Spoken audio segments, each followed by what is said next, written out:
Okay, hello, good afternoon, good evening, or good morning, depending on where in the world you are tuning in from.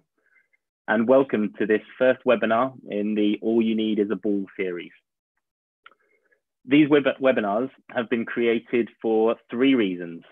The first is through football, through the sport of football, we aim to give support and inspiration to the key role models for children around the world, which includes parents, teachers, youth workers, and coaches. The second is to popularise other forms of football and also to shine a light on how the game can be used to develop people and communities. And the third is for promoting other ways to work and to grow in the football industry. So we're going to tackle some of those today. And for this first session, I'm delighted to welcome two wonderful friends of mine to give their stories and experiences on the importance of building the person before the player. Up first, Michael Richardson joins us from Doha in Qatar. Hello, Michael. Give us a wave. Hi, Dan. Hi, how are you? I'm good. Michael is the Master Coach and Head of Football for Development at the Supreme Committee for Delivery and Legacy on the Generation Amazing programme.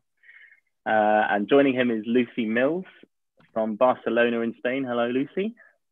Hi, Dan. Hi, everyone. Hello. And hi, Mike. So yeah, Lucy is the Programme Manager at the Barca Foundation and a Women's Football Advisor as well, both of whom have vast experience in the football industry, and we'll be learning and listening to them in the coming minutes.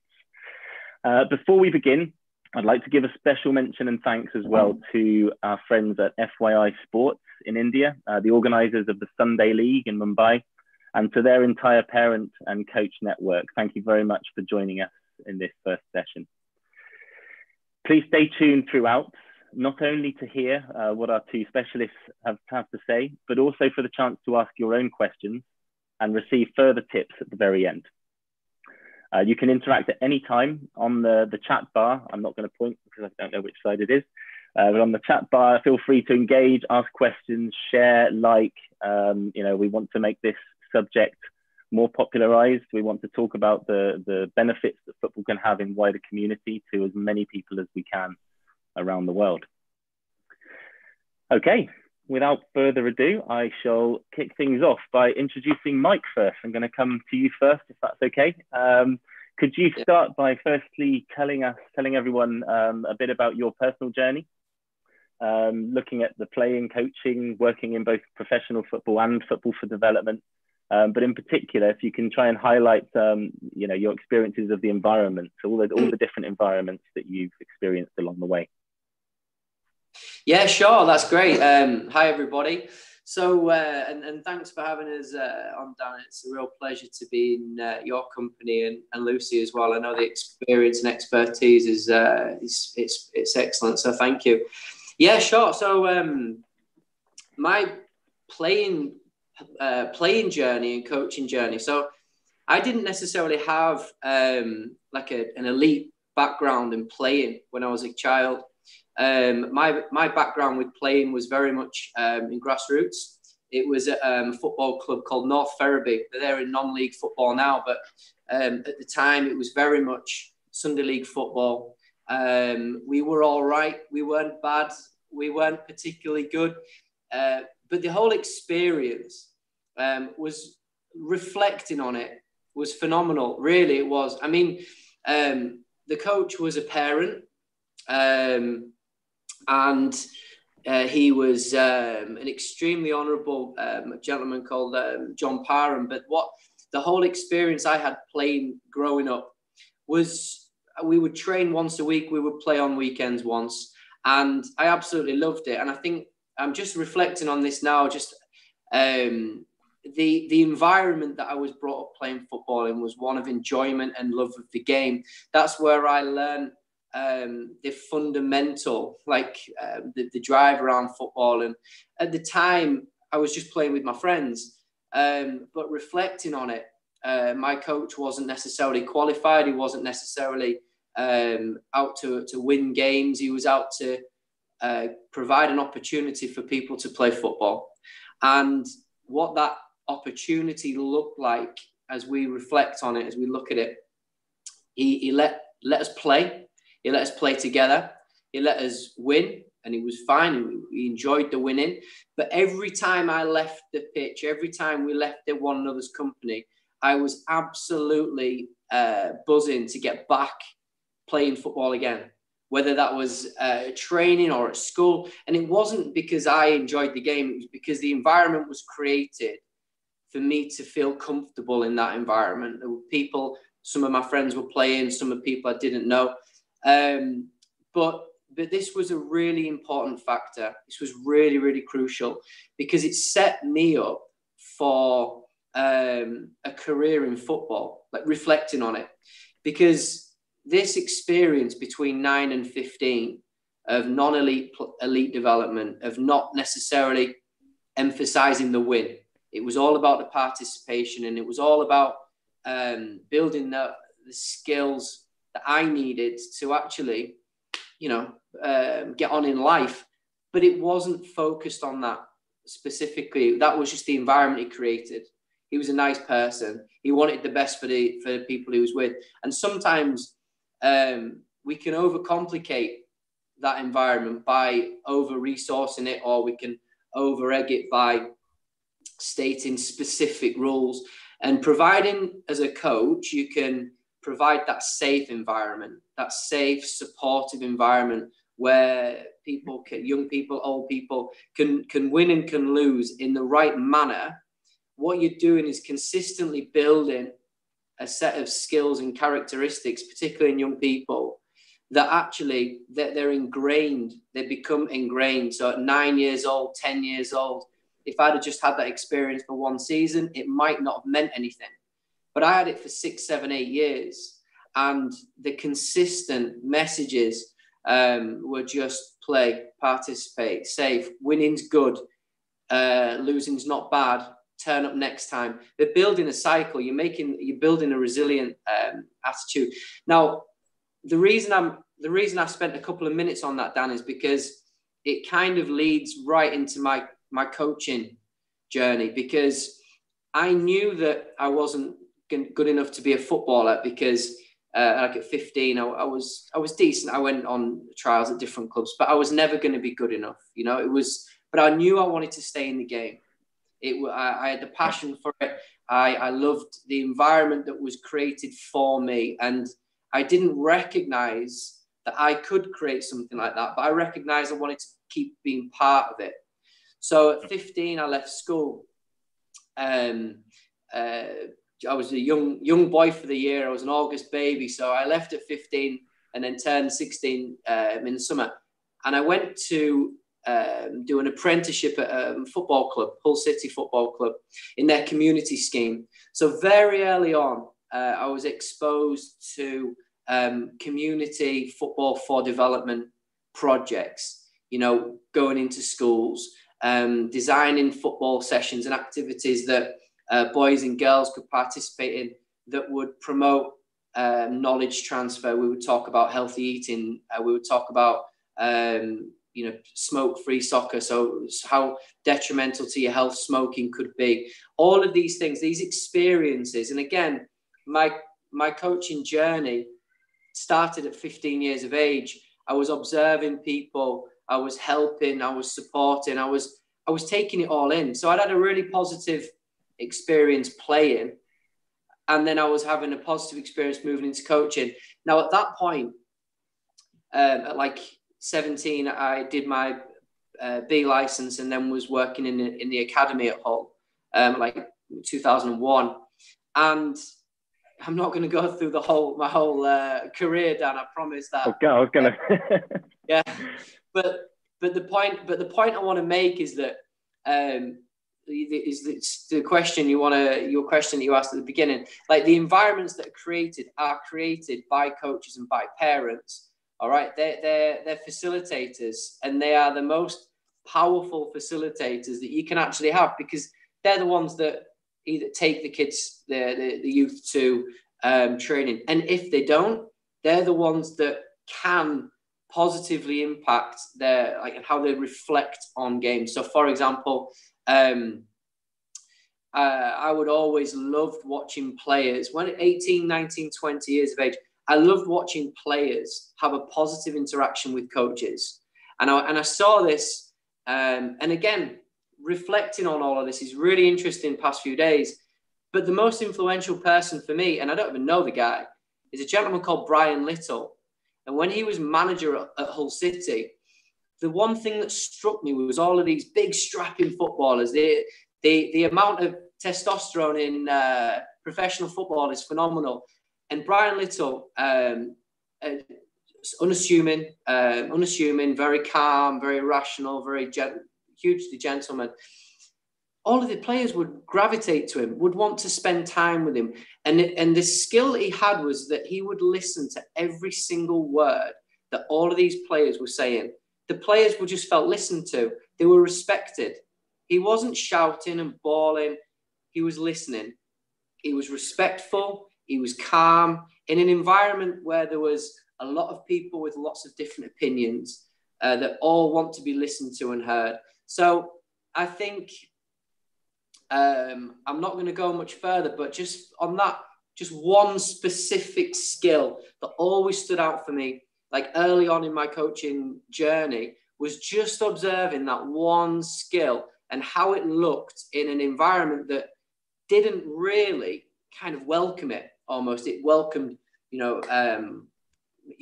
men, for want of a better description, people that would be loud and boisterous and aggressive.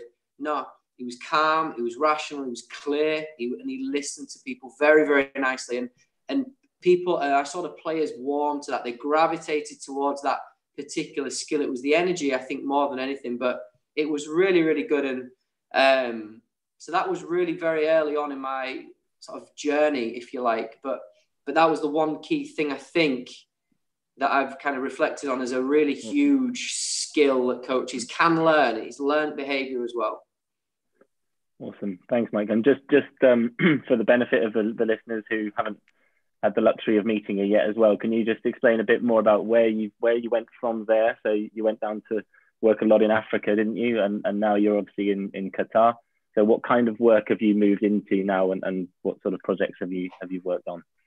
Yeah, so from Hull City, from working in the community scheme, the football club was approached by a lady called Jane Carter, who worked for an international development organisation called Skillshare, and she had a program called Coaching for Hope, and Coaching for Hope were a program that delivered football for development programs particularly in West Africa and Southern African countries, and we were all about designing curricula around communicating knowledge and developing social skills, because football for development, and we'll go into this, but I kind of see football for development as two areas. You can focus on a knowledge transfer of football for development, so using the game of football to transfer knowledge around any topic, but for pure social outcome. And the other side of football for development that is focusing on using the game to develop social skills, to develop positive character skills. And again, it's how the practical games are designed. But I moved into Coaching for Hope, which was international development. And it was by chance at first. And then spent many years working for Coaching for Hope, designing games, working on small projects with lots of different advocacy campaigns as well, around gender, around there was several, but Lucy knows these more than anyone, I think, as well.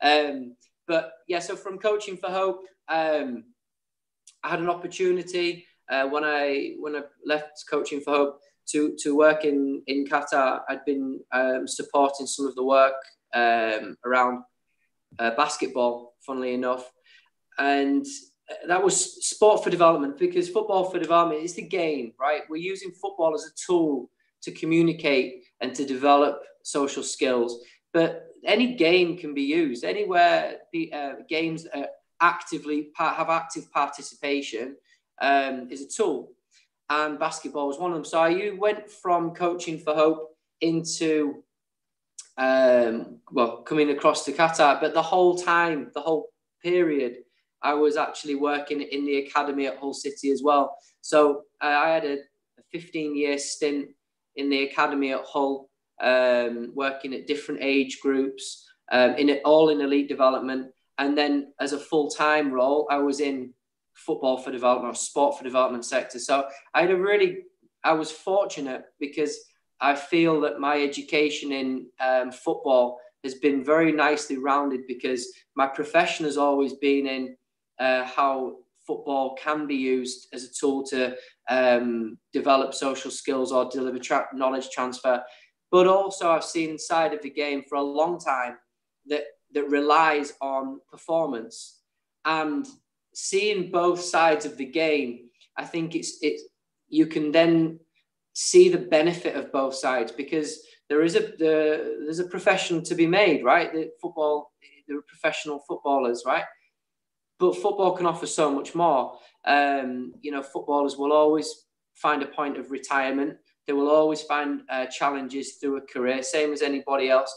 So I think my background has been quite well rounded because of I've been exposed to both the professional elite side and the development side. I think I've been fortunate with that.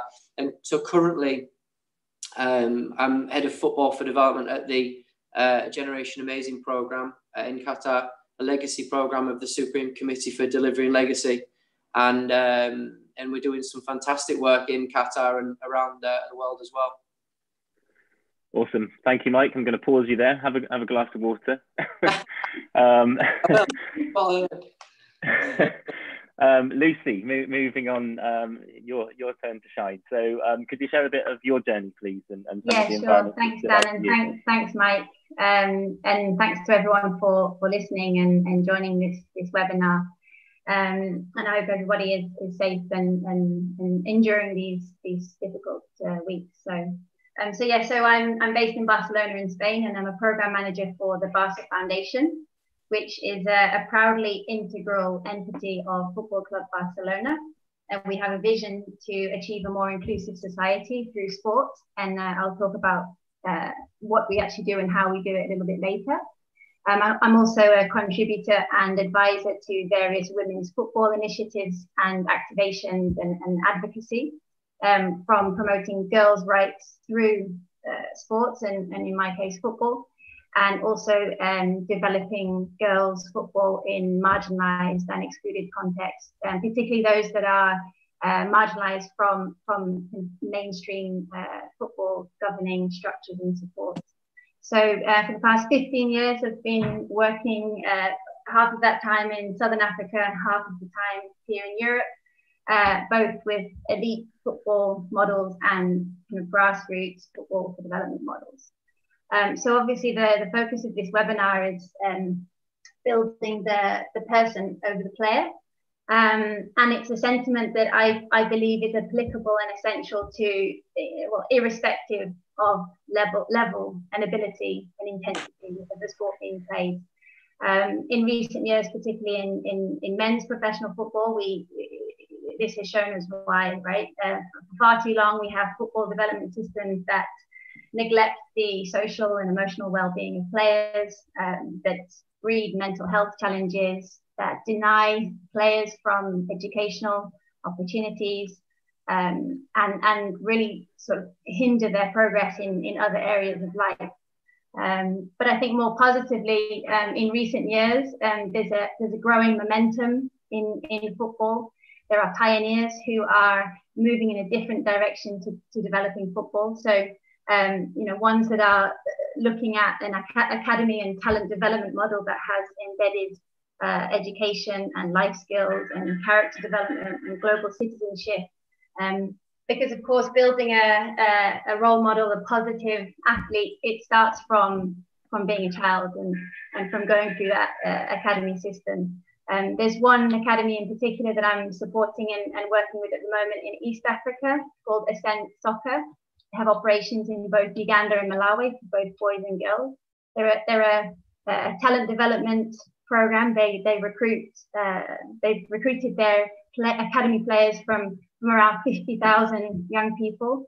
But once the young people who have talent, both boys and girls, they are then enrolled in a very holistic model, which includes comprehensive education. It includes life skills education around getting players to understand and think about curiosity and being brave and leadership and gratitude. And so you find that in these kinds of models that there is space and time to embed this kind of learning.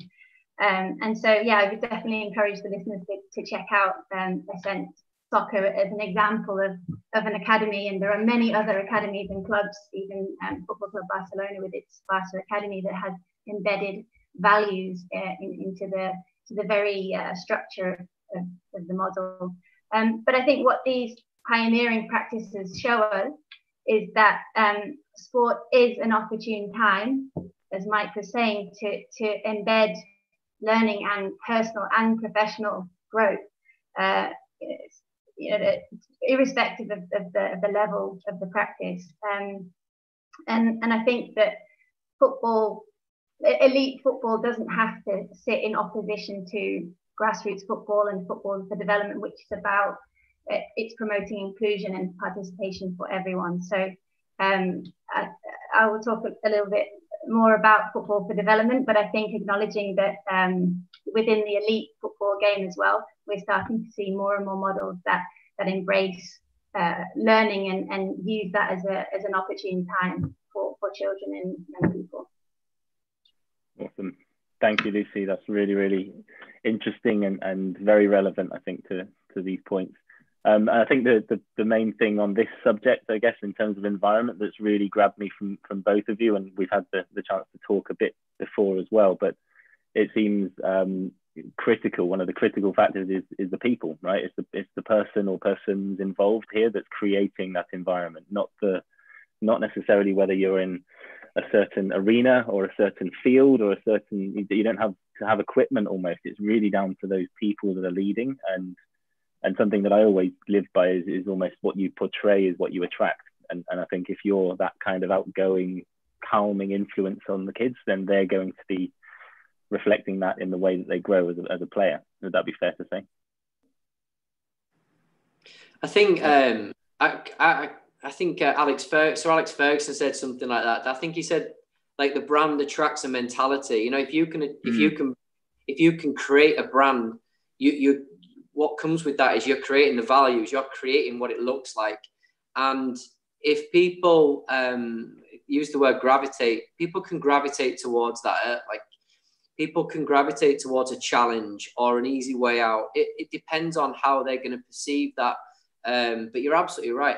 I think what Lucy said earlier as well is absolutely huge, because at one point, maybe 10 years ago, elite football player development was definitely seen as either you couldn't have a football for development program and an elite development program at the same time, running parallel in the same place.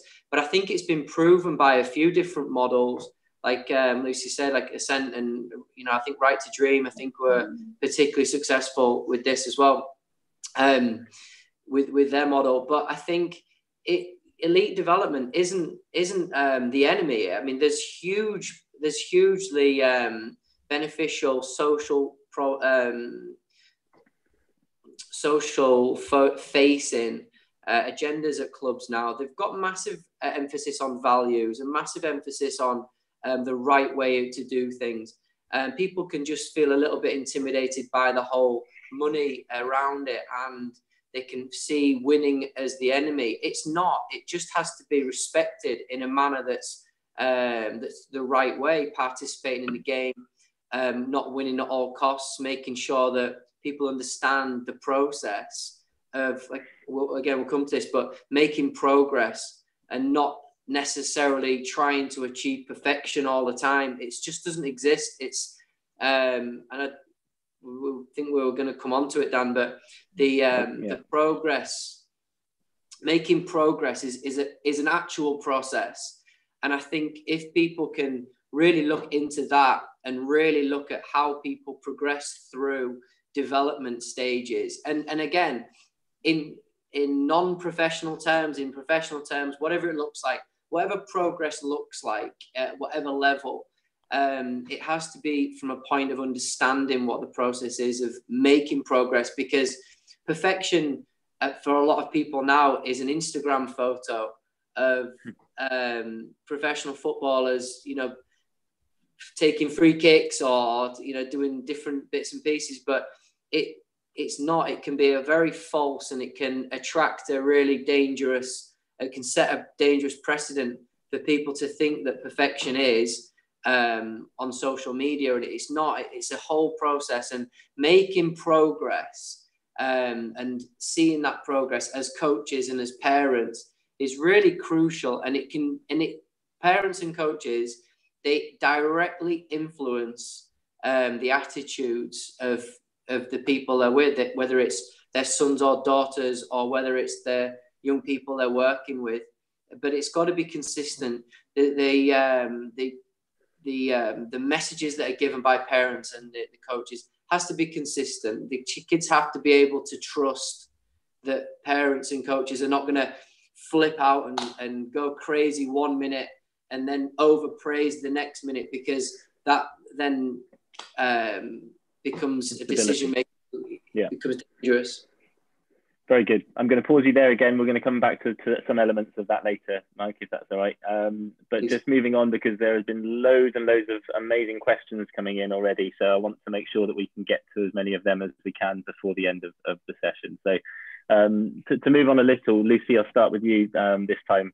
Could you try and you touched upon the basics of it, I think, but could you just try and succinctly as you can give us what is football for development? This is a sector that you guys have worked a lot in, and it seems to be quite a bubble of amazing work that not necessarily everyone in the football industry knows about. So how can you demystify it a bit for us and explain how it works? Yeah, lots of different terminology, lots of definitions. I think I see it as purposeful, intentional delivery or design and delivery of social, educational, developmental interventions and activities that take place in the football environment or on the football field, and utilize the principles, the values, the terminology, the inspiration, the drills and the games of football to enhance the social and emotional, physical well-being and educational objectives of those interventions. So there's, I think, increasingly in the football for development sector, especially in the case of Barca Foundation, we look at our work under the umbrella and under the framework of the Sustainable Development Goals. These are, of course, a global consensus of goals in various areas spanning education, gender equality, climate change. And sport for development programs are increasingly positioning themselves and working towards understanding how their programs contribute to those development objectives, even if it's on a very micro level or on a very macro level. So I think using the umbrella of the Sustainable Development Goals is helpful too, because it provides a common understanding of what we mean by development. And of course, the football component in there is about, as I say, that purposeful, well thought through, well delivered sport-based activity that is feeding into and supporting those development objectives. In the case of Barca Foundation, as I said, our vision is for an inclusive society, and we have 3 strategic lines that we work towards. So these are 3 social impact areas that all our programs are working towards and trying to achieve. So it's promoting education, prevention of youth and child violence, and social inclusion. So we work in around 60 countries worldwide. So we have different program partnership and delivery models, depending on the context in the region. But essentially, at the core of our programs is a methodology. And again, this kind of purposeful design is key to any football for development program. And so the methodologies that we use, at the core, they have coach education. Mike, this is your expertise, of course, which we're training coaches, not just typical football and sports coaches, but peer educators, volunteers, scouts members, just active and interested individuals who have an interest in contributing and getting involved in social initiatives. And we train them in our methodology, which includes how to facilitate, how to create safe spaces, how to communicate with children and young people, how to identify and include excluded groups, how to incorporate certain amendments in games to make sure that everybody is participating. Our methodology promotes full and active participation of all children and youth, irrespective of gender, irrespective of age, sex, level, ability, disability. And I think that's one of the fundamental principles of football for development, is that we design programs that can target these otherwise marginalized groups and enable them to enjoy and reap the social and emotional and physical benefits of football. Within our own methodology, which we call Football Net, we've conducted evaluations and observations, and we see these incredible results, ranging from the creation of safe spaces, both physical safe spaces, but also emotional safe spaces. So oftentimes we work with children and youth from difficult backgrounds, from disadvantaged backgrounds, and they know that when they come to our session, that all of the ingredients are in place, from the coach, from the physical environment, from the emotional environment, from the games that we foster. They know it's a safe space for them. It's oftentimes, particularly we're working in refugee contexts, and there are children who are not going to school, and so their participation in our session is often the only time that they're receiving structured educational sessions and contact time with a positive role model adult. And then lots of other results. And I think the football for development sector is getting better at understanding the impact that it's making, evaluating these impacts, articulating these impacts. And I think another important thing, when we have a few programs and methodologies that we deliver within the Ministry of Education and Physical Education curriculum. So our methodology is used as part of a physical education session. And I think in many ways we're seeing that these football for development sessions are promoting that positive association and that positive first touch point and first interaction with sport, that, as Mike said before, those critical years of being a child and a teenager, they stay with you. And so we're seeing that in the kids who otherwise normally in PE sessions that feel excluded because they're not running quick enough to the other side of the pitch, but we're seeing that actually kids are having a different relationship to their body, to being physically active, and to the relationship that they have with football. And we believe that we are creating a generation of children who are more likely to continue participating in football in social and competitive ways as well. So I think for me, when we talk about football for development, it's that intentional design and delivery of the sessions that is key. And it's not simply about throwing a ball in a pitch and see what happens. That's brilliant. Thank you very much for that. And I think just to bring out one of the questions already, as I said, there's many questions. Thank you everyone for that. Has been highlighted by Amir. Do you think by becoming a better person before the player, kids can become professional players? I think what we're saying here is it's not about that. It's about, yes, on some level, you know, we're developing people here to be more inclusive as a society, but certainly the correlation when you go back to the professional environment from what you were saying earlier, Mike, is that absolutely you've got to be grounded in your own beliefs and your own confidence in order to even stand a chance in the professional environment, if that's where you end up. But the point here is that there is so much more than just that in football, and that's what we're highlighting, I think, through this. I know there's probably things on the tip of your tongue, Mike. I can see it already, but I'm going to move on quickly. Never. I'm just ask me the same question as Lucy, because she basically just had that. It was perfect. I was like, oh, good. Purposeful play, the design, social outcomes, yeah. Excellent. And there are also, for everyone tuning in, there are lots of resources already out there as well, and tips and guidance. So we're going to follow up this session with a range of that, and we're going to send it to anyone who would like to have some pointers and some further advice as well. So we'll come back to this point post session.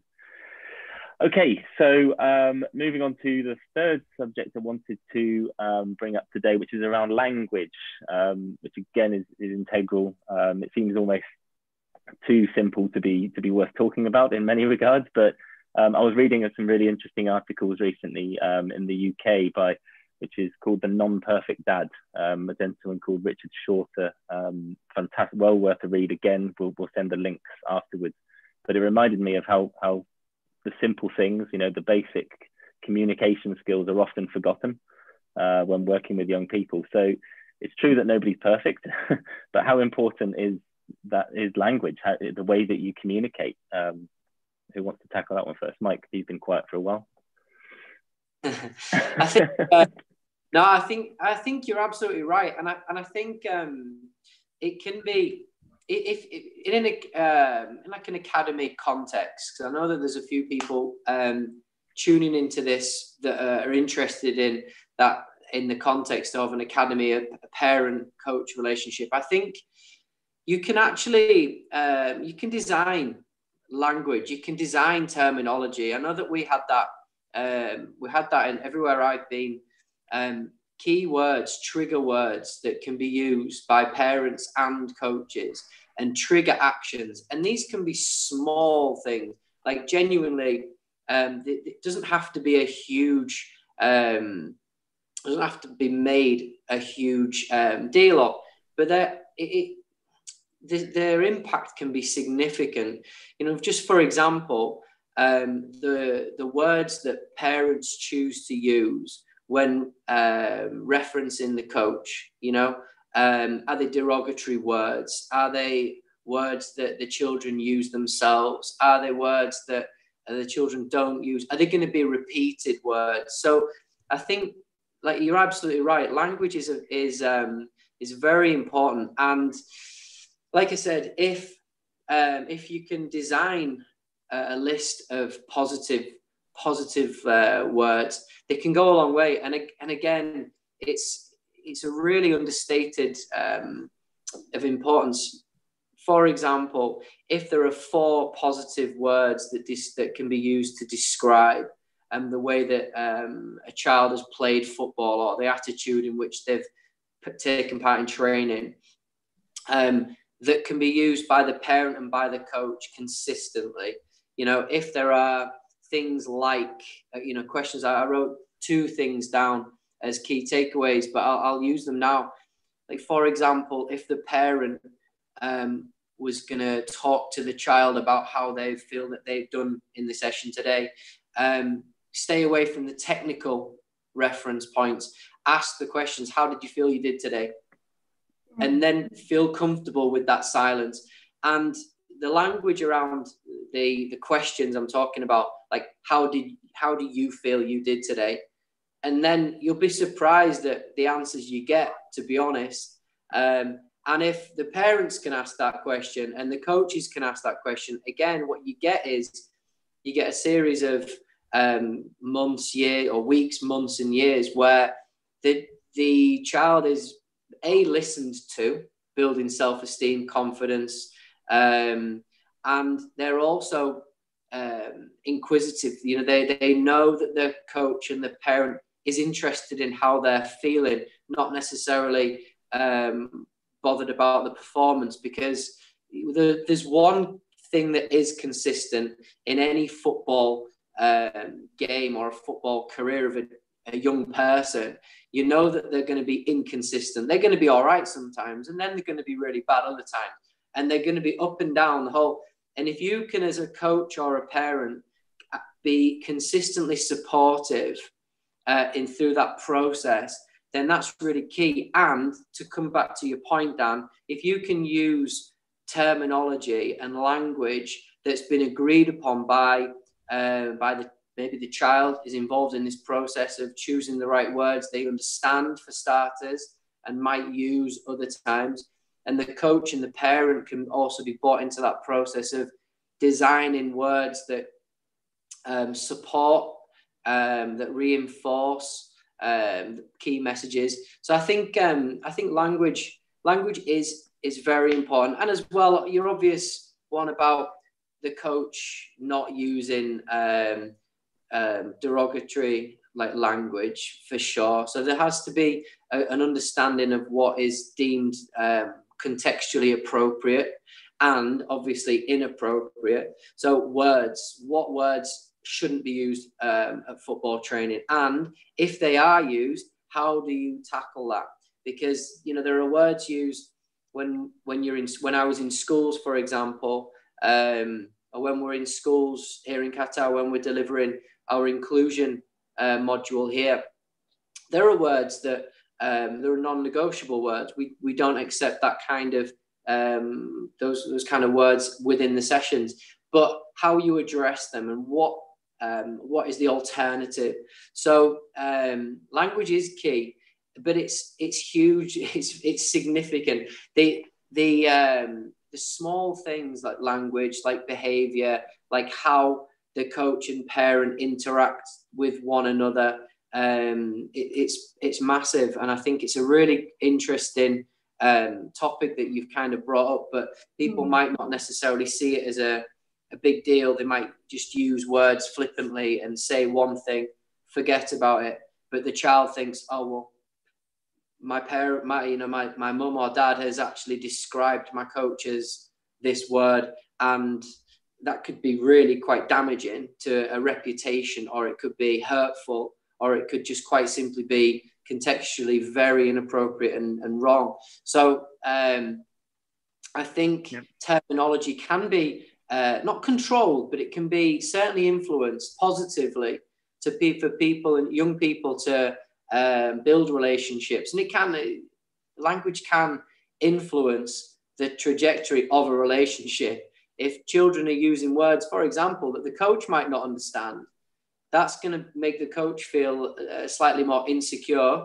Therefore, what's the response going to be? The child is going to get less time on a pitch, or they're going to be marginalised. They're not going to get treated fairly. So it's an interesting topic, Dan. And I think to answer your question, it can be positively influenced by the coach and the parent. And it's a process of design. The coach can influence this with the player and with the parents. It's an interesting one. Yeah, I think from our side, so for Barca Foundation, we have coaches who have, let's say they have 2 hours or 4 hours contact time with children per week. And so within our methodology, inclusive communication is evident everywhere, even in the actions that we're doing in the body language. So, for example, at the start of every session and at the end of every session, everybody is on the ground in a circle, including the coach, to create that equalizing. Visually, it's equalizing, but also, you know, it sets a trend for the rest of the session, whereby at the beginning of the session, the coach is sat down with the players on the same level. Everybody has that eye contact, and the coach is asking open-ended questions. You know, how was your day? How has school been? What did you learn today? And creating that kind of dialogue right from the beginning, and also closing the session at the end in a circle, getting everybody back together. Maybe there have been a few arguments or you know what happens in a typical football session, but that coming back together, it's visually huge, and it has a big impact. And this is something that the coaches do week in, week out, month in, month out, year in, year out. And then other moments during those 2 hours of delivery, there are times where the coaches they might stop the game, or they might stop the activity, or at the end of an activity there's a time for reflection, and again getting kids to not only think about you know what happened during that particular activity, or do you feel, you know, how do you feel that you were you know, in relation to teamwork, for example. We use a lot of the FC Barcelona values in our methodology, in our sessions. So, and also reflecting on not just what happened in the game, but also what happened in life as well. And so I think for us, communication is absolutely essential, and we try to train coaches in this kind of inclusive communication. And I think also the gendered communication is key too. So we try where possible, if a coach is giving demonstrations, to use, you know, to either to not use gender pronouns at all, or to use examples from certain girls, or use examples from certain boys, and not just have the central norm of how you would describe an activity as being male. And so we're trying to analyze our methodologies and curricula and materials and imagery with a gender lens as well, to try to encourage and be more gender inclusive. And I think the last thing on communication is that a lot of the communication links to this notion of setting competition in the game. So we see time and time again that when we run activities, that the kids they're not that interested in the competition. Yes, of course, they like the competition, but it's not the be all and end all. And actually, when we're doing a coach training and we get adults together in the room, we are the ones, and I'll put my hand up as a player and former player myself, we are the ones that are imposing that competition, and we bring that to the field. And so I think there's a check that we as adults have to think about, and when we bring that to the field, we impose, or we set a precedent for the kids that maybe isn't actually that natural to them. Even with the gendered language, we see that boys and girls at a young age, there's no difference, that they play, and they don't see the stereotypes that we adults are imposing on them. So yeah. Brilliant. Thank you, Lucy. Awesome. Too much to talk about. There's too many ways this can go. But I want to try and draw the main bulk of this to an end by maybe coming to you again, Mike.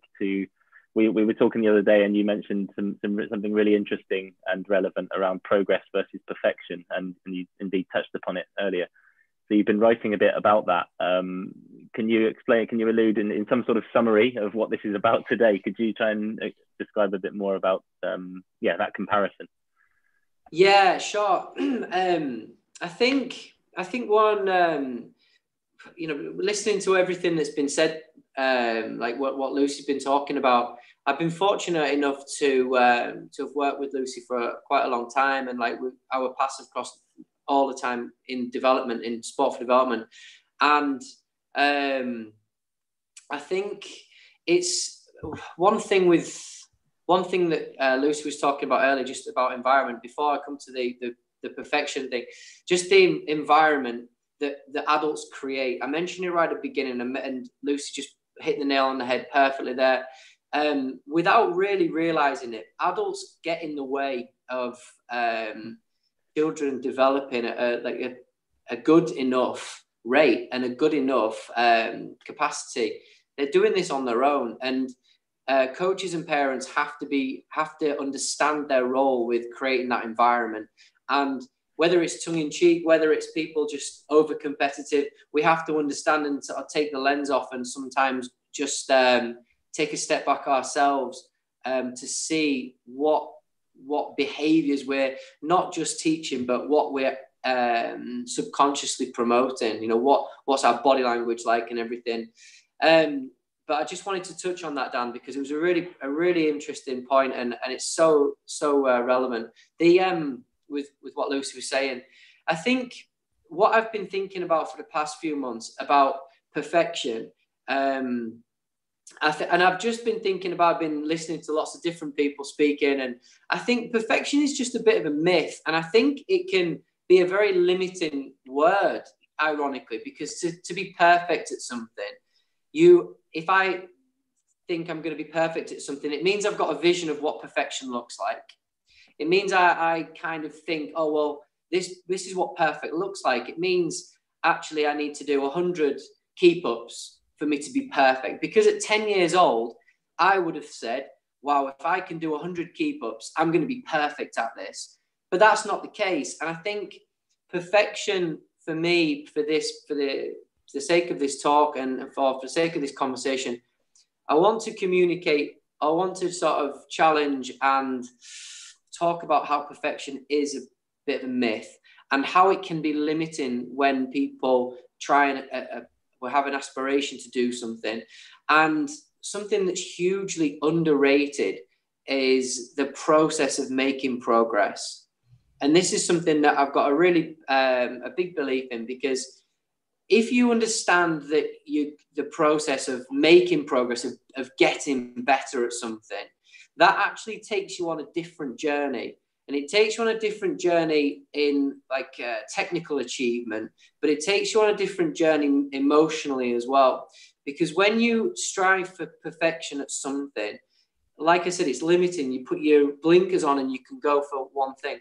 Because I bet a lot of the footballers that exist in the world right now, at one point thought, right, I need to get my professional contract, and then that's brilliant. Then that's me. I'm great.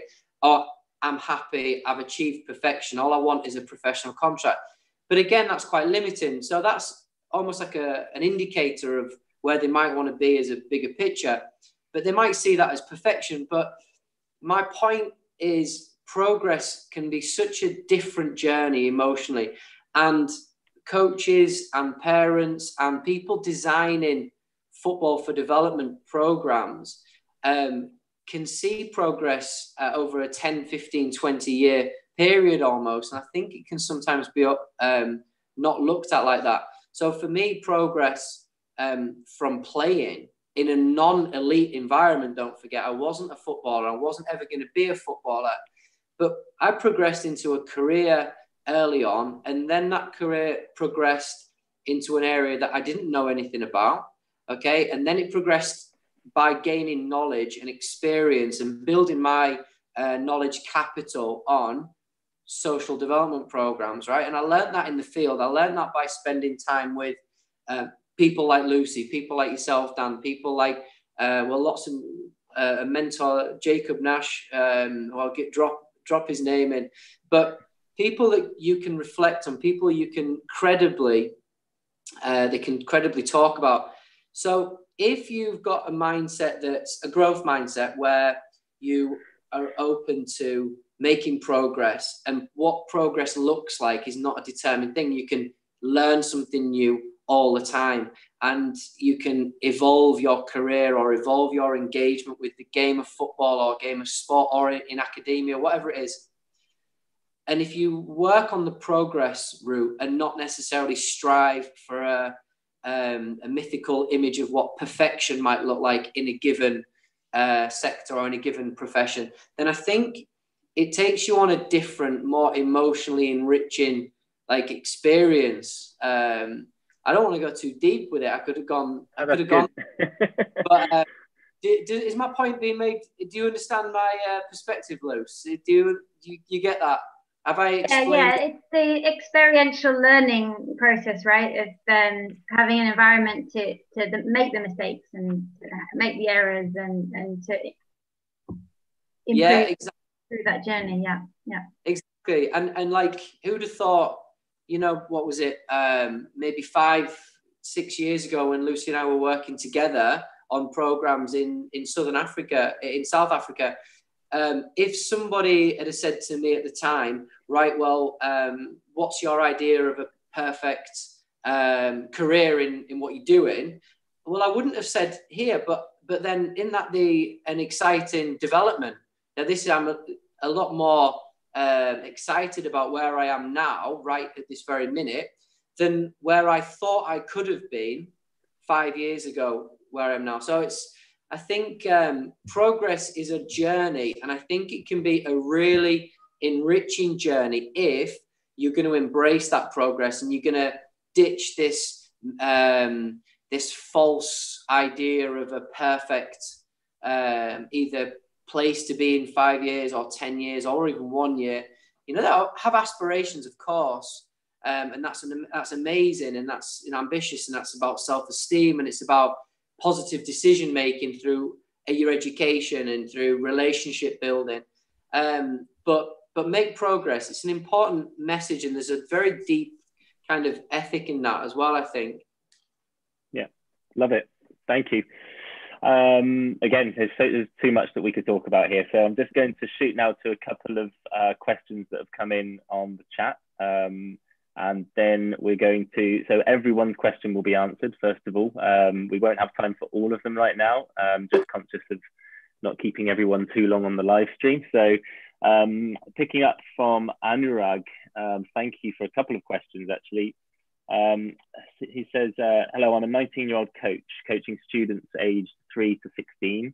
As a young coach, what advice do you have for me, especially about ensuring players can continue playing? So I guess we're looking at the fallout now, which is very, very common across the whole sport. What advice can you give to the coaches out there or teachers working with young players who get disheartened, I guess, by not making it as a pro? But we all want them to stay in the game. And any tips, any top line tips that you could give? I think, Mike. I think staying in the game. I think that there's a certain part. It's not the responsibility of the coach to keep the players in a game that's that they're not when they're not enjoying it. So I think it's the responsibility of the coach to set, and again, come back to the environment. If the coach can design an environment and be consistent in that delivery, if the player enjoys coming back to training every game or every training session, if you as a coach are positively reinforcing their attitude, their attitude towards taking challenges, their attitude towards success and failure, small successes and small failures, you know, if you can help them through that. And again, what you're trying to do is create the environment where the child wants to come back all the time, right? They don't want to miss training because they know that the coach is a nice person. They know the coach is going to be consistently greet them when they arrive, and they're going to, I mean, not necessarily now like shaking hands, you know, when they arrive and then when they depart, because obviously, you know, with the current state of affairs, but if they know they're going to have a positive experience when they go to football every time, boy, girl, man, woman, then they're going to want to come again, and they're going to want to stay engaged with that, because it's not then about football. It's actually about an emotional attachment. It's about a consistent acceptance of you as a person, right? And that's really the one where about football for development. You can call it what you want, but if people feel attached and feel safe in your presence, then they're going to want to come back. And if you can then have a design like a peer engagement, or like almost like a mentoring scheme, and not even necessarily a formal mentoring scheme, but when the children get to 14, for example, you know, ask the children to design their own sessions. What do you want to do today? You know, ask them to, if they're doing training twice a week, you know, what are the training sessions? The players have to design what they want to do for that for that actual training session. And then the players can either deliver on that, or the coach can deliver on that, or the coach just simply turns up and ensures a physically safe environment for the children then to play and do what they want on the pitch. So I think you've got to make it engaging, and you've got to make the environment a welcoming one for the players. And again, these questions, Dan, I'm more than happy to elaborate on what I'm talking about now. If whoever asked that question wants to write the question down in an email, I'm happy to sort of respond to these things, because doing like a peer mentoring relationship with players that you're working with, it's a really good way of creating opportunities for ownership of the players.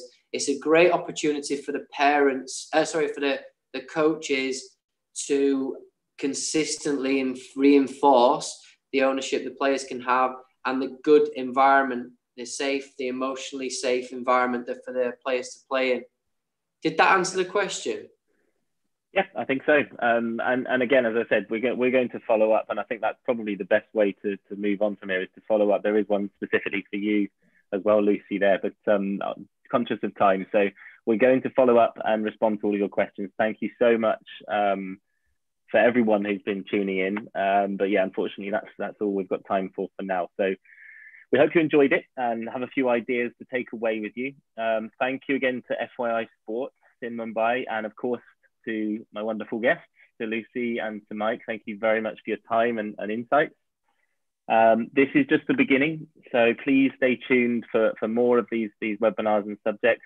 If you do have 2 minutes more, however, please get your phones out, and you can scan the QR code coming up just after this screen to complete a small feedback form, and that will enable us as well to forward on a whole bunch of resources and feedback and pointers for you to take on, and hopefully inspire your children that you work with to do more in football. And that's all for now. So until next time, stay safe, and remember, all you need is a ball. Thank you very much for everyone. Thanks, everyone. Bye, Luz. Bye, Dan. Bye. Bye.